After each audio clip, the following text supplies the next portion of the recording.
الجيش في ناكل ايه في بسكارة 1-0. بسكارة كان بطولة اللي هم بيعملوها دايما كده بطولة البحر الأبيض.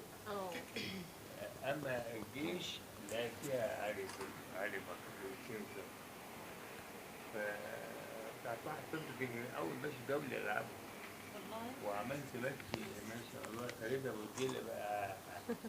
ما شاء الله. ربنا يديك الصحة يا كابتن. يلا. ولاء حافظ. حضرتك صرحت وقلت ان مانويل جوزيه لا يستحق افضل مدرب في افريقيا، لماذا؟ مانويل جوزيه افضل مدرب زمان اللي هو لا يستحق انه يكون افضل مدرب. غرق النادي غرق النادي بسبب ان هم النادي الاهلي معاه فلوس كويس.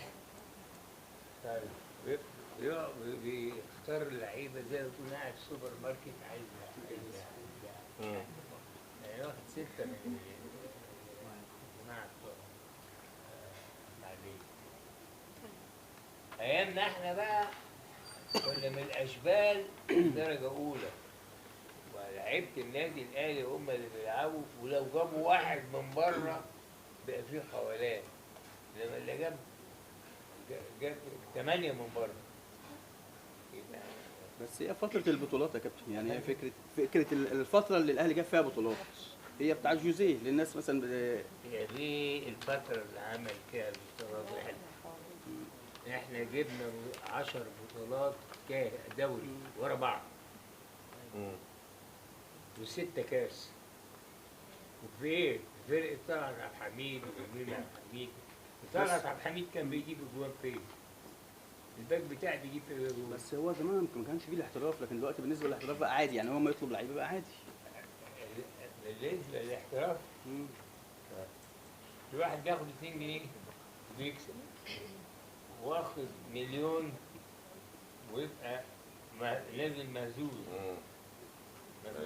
ما هوش يعني احنا كنا بننزل الملعب يعني